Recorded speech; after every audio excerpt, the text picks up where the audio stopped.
말씀에서 갚아주시는 하나님, 갚아주시는 하나님이라는 제목으로 함께 말씀 나눕니다.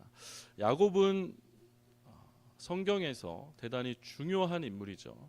그의 아버지는 이삭이고 또 그의 할아버지는 믿음의 조상인 아브라함입니다. 그리고 야곱에게는 12아들이 있었는데 그 12아들은 이스라엘의 12지파의 시작이 되었죠. 그리고 곧 야곱이 이스라엘이 되었어요. 그러니까 성경에서 야곱은 대표적인 인물이라 할 수 있어요. 그러나 이 야곱은 성경에서 말하는 대표적인 사기꾼입니다. 그렇죠? 이것은 부인할 수가 없어요. 그는 아버지를 속였고 또 형을 속였습니다. 그래서 그가 여러 가지 계략으로 또 모략으로 아버지와 형을 속였는데 그 속임수는 정말 그의 의도대로 성공을 거두었어요. 그러나 그가 꾸몄던 그 사기 행각이 성공을 거두었다는 것은 그의 인생이 성공을 거두는 것으로 연결되지 않았습니다. 그가 많은 재물을 얻는 것으로 연결되지도 못했고 그의 인생이 조금 나아지는 방향으로 연결되지 못했습니다. 오히려 그가 꾸민 사기 행각의 성공을 거둠으로써 그는 곧장 도망자 신세가 되어버린 거예요. 그래서 이제 고향을 떠나야 했고 아버지와 어머니를 등지고 멀리 하란으로 떠나야 했던 것입니다. 그러나 여기에서 그친 것이 아니에요. 그가 꾸민 모든 사기의 행각이 성공을 거두자 이제 도망자 신세로 전락하고 또 이제 하란에 가서는 이제 사기꾼이 아니라 사기꾼의 피해자 신세가 되고 마는 거예요. 야곱은 아마 이것을 의도하지 못했을 거예요.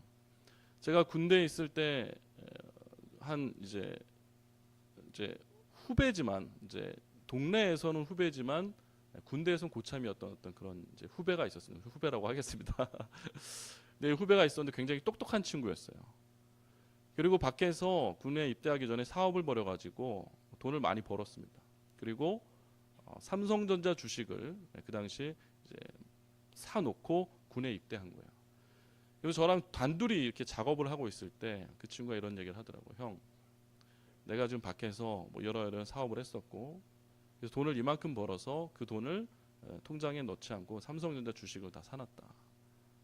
그리고 이제 이번에 휴가를 나가면 내가 뭐 몇 가지 준비를 할 것이 있는데 형, 나 탈영할 거예요. 이렇게 얘기하는 거예요. 이 친구가 무슨 정신없는 소리를 하나 그러면서 그냥 들었어요. 그리고 휴가를 갔다 왔습니다. 형, 나 다음에 휴가 나가면 나 안 들어올 거야. 그런 겁니다. 그래서 벌써 여권까지 다 위조해놓고 왔다는 거예요. 이번에 휴가 나가서. 이제 일본으로 간답니다. 이번에. 그냥 진짜인가 싶었죠. 다음에 휴가 나갔는데 어떻게 했을까요? 예? 들어왔을까요? 예, 들어오지 않았어요. 예, 들어오지 않았고 정말로 그렇게 탈영을 했어요. 못 잡았습니다. 예.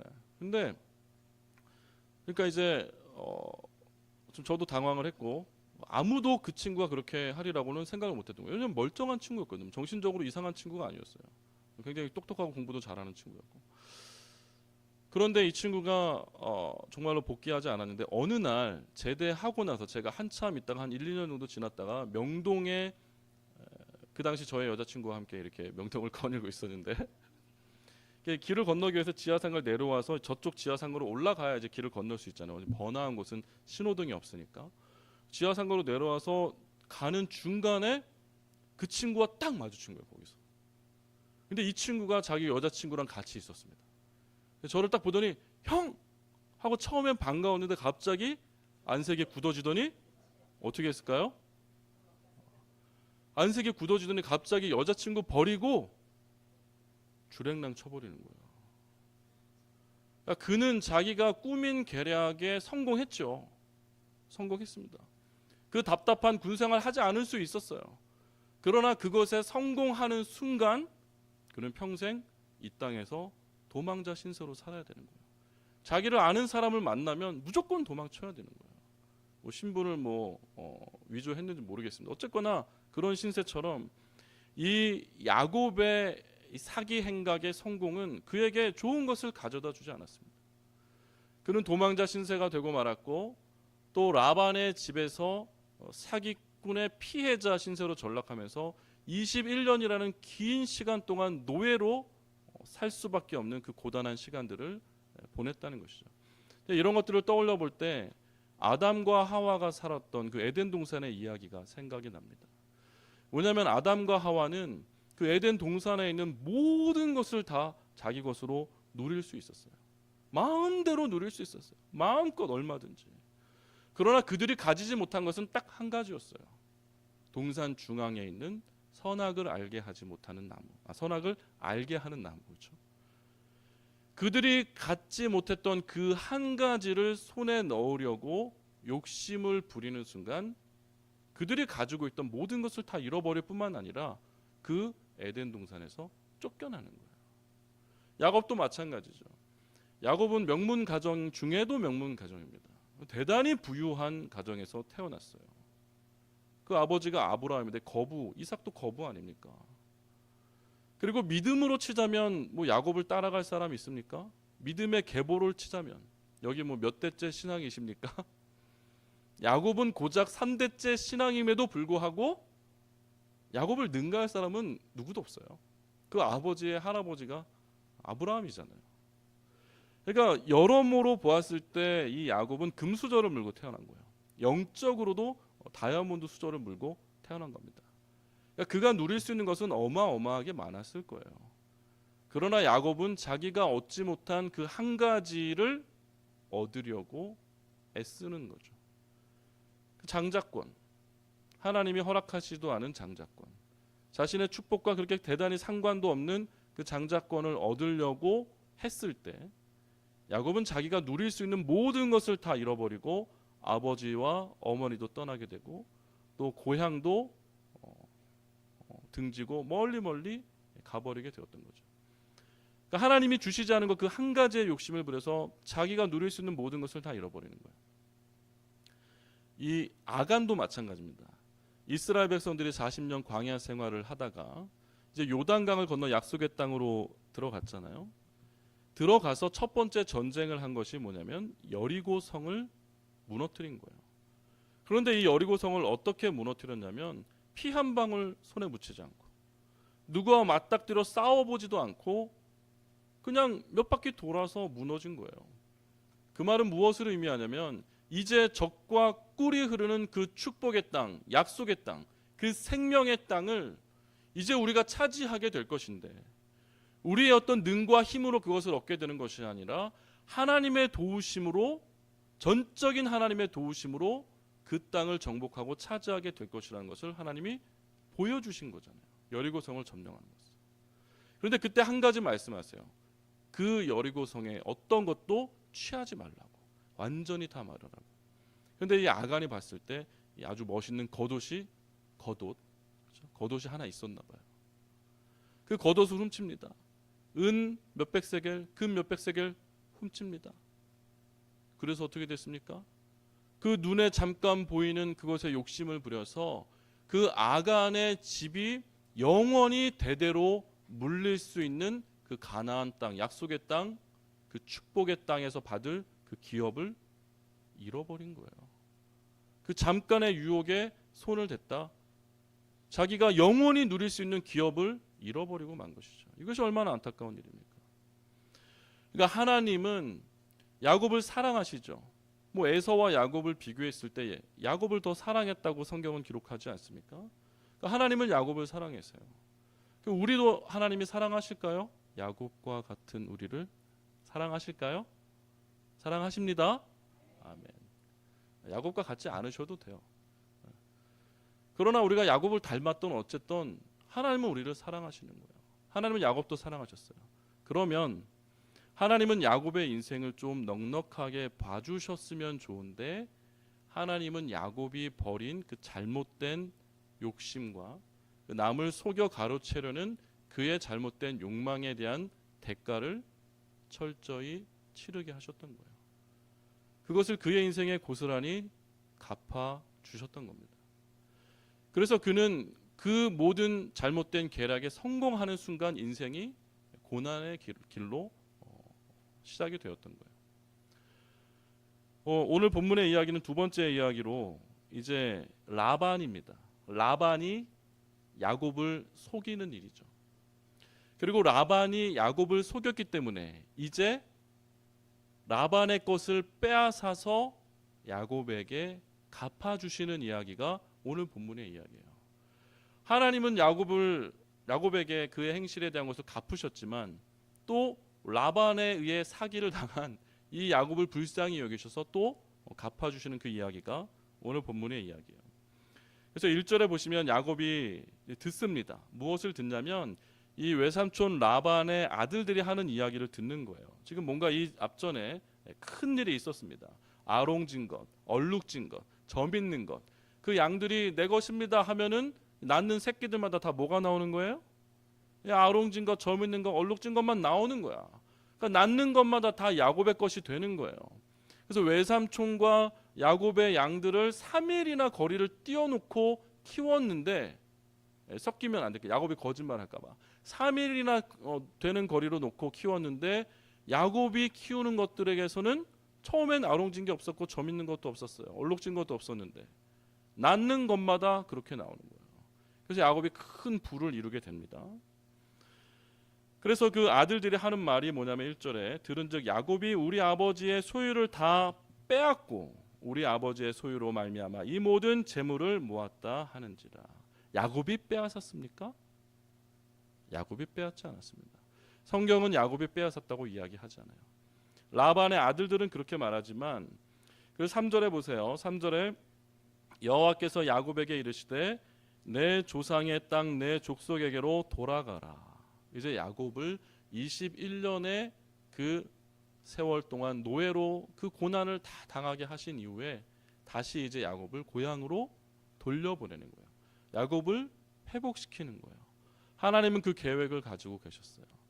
야곱을 사랑하시기 때문에 회초리를 드실 때도 있지만 또 하나님은 그를 넉넉한 마음으로 또 도와주시는 것이죠.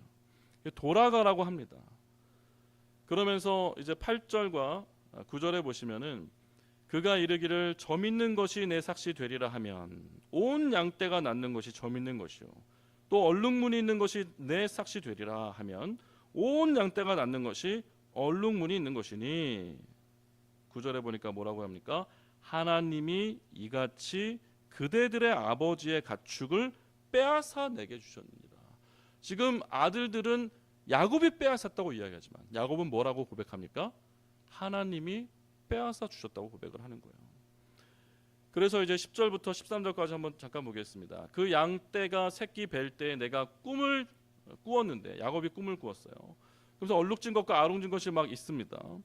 그러면서 12절에 보니까 눈을 들어 보라. 그러니까 이 모든 것이 다 너의 것이 될 것이다 하면서 13절에 다시 한번 말씀하시는데 나는 베델의 하나님이라. 내가 거기서 기둥에 기름을 붓고 거기서 내게 서원하였으니 지금 일어나 이곳을 떠나서 내 출생지로 돌아가라 하셨느니라. 처음에 도망 나올 때는 하나님이 도망가라 하지 않았어요. 자기의 생각과 또 어머니의 생각, 그 인간의 알량한 지혜로 야곱을 멀리 떠나보낸 거였죠. 그런데 이제는 하나님께서 야곱을 다시 원위치로 회복시키시는 거예요. 하나님이 빼앗아 주셨고 하나님이 야곱을 고향으로 돌려보내는 그 회복의 역사를 지금 시작하시겠다고 말씀하시는 겁니다. 근데 이 이야기를 지금 누구에게 하고 있는 것이냐면 레아와 라헬에게 지금 이야기를 하고 있는 거거든요. 그럼 레아와 라헬은 누구냐면은 외삼촌, 야곱의 외삼촌 라반의 딸들이잖아요. 그렇죠? 그러면 누구 편을 들어야 돼요? 아버지 편을 들어야 되는 게 맞습니까? 아니면 남편 편을 들어야 되는 게 맞습니까? 한번 대답 좀 해보세요. 예? 아버지가 중요해요? 남편이 중요해요? 남편이 중요합니까? 큰일 나네. 제 딸이 셋인데. 예? 우리 딸들도 다 결혼하면 이제 남편 따라가겠네. 남편이 중요한 거죠. 그게 성경의 원리예요. 그대로 가야 되는 게 맞습니다. 이 레아와 라헬도 뭐라고 이야기하냐면 오늘 본문 16절인데요. 한번 같이 읽어보겠습니다. 16절 말씀 시작. 하나님이 우리 아버지에게서 취하여 가신 재물은 우리의 자식의 것이니 이제 하나님이 당신에게 이르신 일을 다 준행하라. 그래요. 이 레아와 라헬도 그렇게 말하는 거예요. 하나님이 우리 아버지에게서 자기 아버지에게서 취하여, 그러니까 빼앗아서 야곱에게 준 것은 하나님이 하신 것이라고 지금 누가 인정을 하는 거예요? 그 라반의 딸들이 인정하는 거예요. 자기들이 봐도 그런 거예요. 그러니까 하나님이 당신을 고향으로 돌아가라 한 그 말대로 당신 준행하세요. 우리도 따라가겠습니다. 라고 지금 이야기하는 것이죠. 이렇게 하나님은 야곱이 행한 그 잘못에 대해서 또 야곱의 어떤 고난의 삶을 살게 하는 것으로 그에게 갚아 주시는 것 같았지만, 그래서 그 훈계를 계속하시는 것이 아니라 또 야곱을 들어 축복하시고 그를 도우시는 그 모습을 보게 되는 거예요. 그렇게 라반의 그 사기 행각에 다시 한번 갚아주시는 그 하나님의 모습을 보게 되죠. 근데 이제 오늘 본문에 나오진 않지만 32장에 보시면 이제 한 가지 해결해야 될 문제가 남았습니다. 뭐냐면 야곱이 형 에서의 장자권을 빼앗았잖아요. 이제 그것을 하나님이 어떻게 보응하도록 하시냐면, 이제 우리가 잘 아는 내용입니다. 야복강에 갔을 때 야곱이 두려워 떱니다. 그리고 자신이 21년간 모은 그 모든 재산과 자식들을 두 떼로 나누게 되죠. 두 떼. 이것은 뭡니까? 장자권은 두 몫을 받는 거예요. 그러니까 자기가 받은 몫을 하나와 둘로 나누는 거예요. 자기가 받은 이 지금 현재의 축복이 장자가 받은 축복이라 여겨서 이것을 두 떼로 나눕니다. 그리고 한 떼를 누구에게 주죠? 형 에서에게 돌려주는 거예요. 근데 그것을 야곱이 의도했는지 안 했는지 성경은 말하지 않아요. 뭔가 대단한 두려움에 사로잡혀서 형이 오고 있다는 그 말에 막 부들부들 떨면서 자신의 떼들을 반으로 정확하게 나눠서 그것을 먼저 형 에서에게 돌려보낸 거예요. 결국은 야곱은 자신의 장자권을 빼앗아서 두 몫을 차지하려고 하였지만 결과적으로 그는 한 몫만 갖게 되는 그런 결과를 얻었다는 거예요. 하나님은 그렇게 야곱의 모든 셈들을 철저히 패하시고 그를 원점으로 되돌려 놓으시면서 오직 자신의 지혜를 의지하며 나아가야 하는 것이 아니라 하나님의 지혜를 의지하고 나아가야 한다는 것을 몸소 가르쳐 주셨던 것입니다. 우리의 인생도 마찬가지죠. 우리 인생도 살아가다 보면 얼마나 많은 꾀들이 나옵니까? 하지만 하나님께서는 우리를 사랑하시지만 우리가 행한 행위에 대해서 철저하도록은 아니어도 보응을 하신다는 것을 우리가 기억해야 돼요. 하나님이 우리를 사랑하시기 때문에 대충 살고 뭐 말하고 싶은 대로 다 이야기하고 행동하고 싶은 대로 다 행하면서 살아야 되는 것이 아니라는 거예요. 이 예레미야서 17장에 보시면은 이 유다 민족을 향한 그 훈계를 하시면서 하나님께서 이스라엘 백성을 향하여 이런 말씀을 하세요.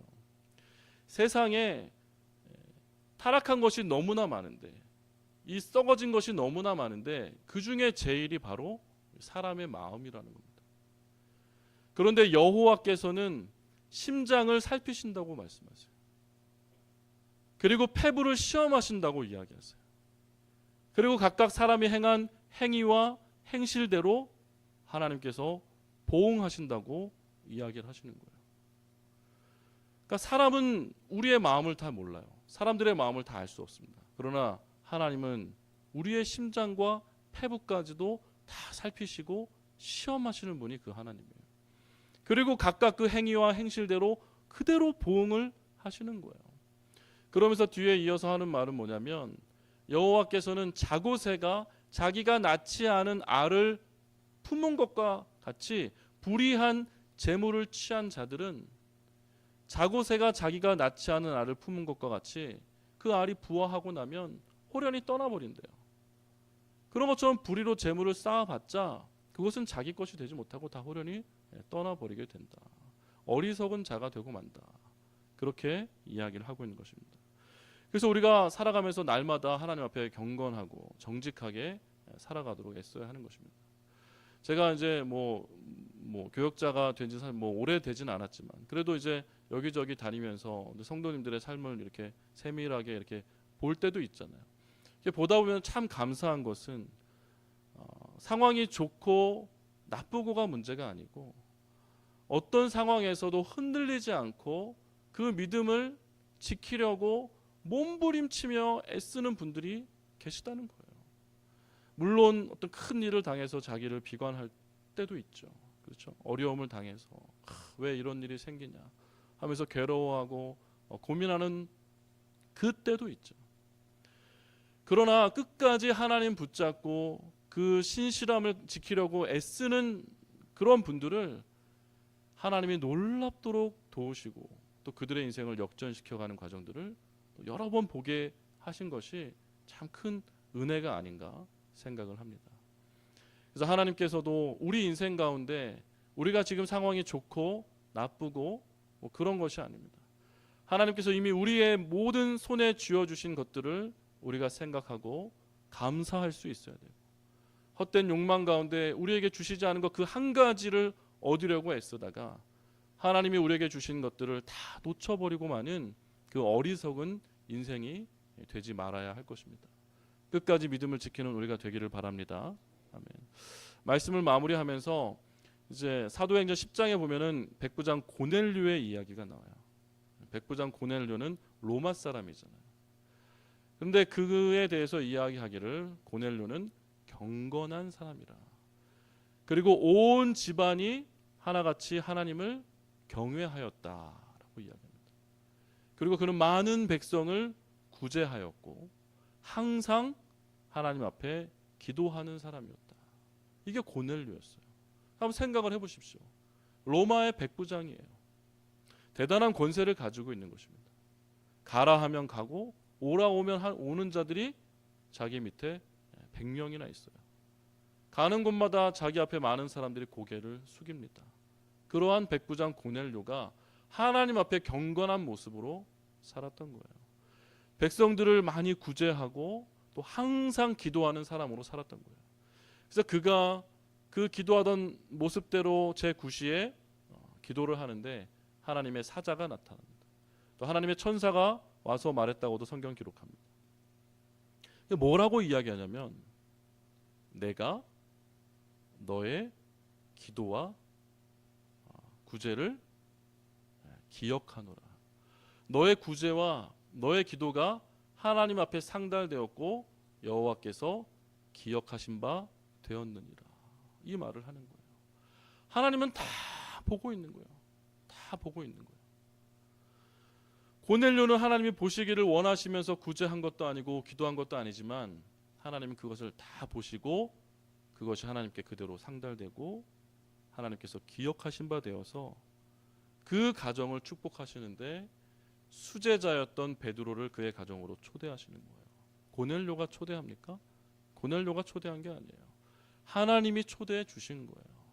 초대해 주셔서 그 가정에 복음을 전하고 또 세례를 베풀자 성령이 임하는 사건이 그 가정에 있었던 것이죠. 그래서 우리도 마찬가지입니다. 우리도 고넬료의 가정과 같이 그런 경건함을 지키려고 애쓰고 또 이웃을 살피고 또 구제하고 도울 뿐만 아니라 항상 기도에 힘쓰는 자들이 되어야 할 줄 믿습니다. 그렇게 할 때 하나님께서 고넬료의 가정에 큰 축복을 주셨던 것처럼 우리 가정에도 반드시 복을 주시게 될 것입니다. 그리고 우리 교회와 공동체에도 그런 은혜를 베풀어 주실 줄 믿습니다. 그렇게 될 줄 믿고 오늘 하루도 하나님 앞에 코람데오의 마음과 정신으로 경건하고 정직하게 믿음을 잃어버리지 않고 살아갈 때 하나님의 놀라운 도우심을 얻는 우리 모두가 될 수 있기를 주님의 이름으로 축복합니다.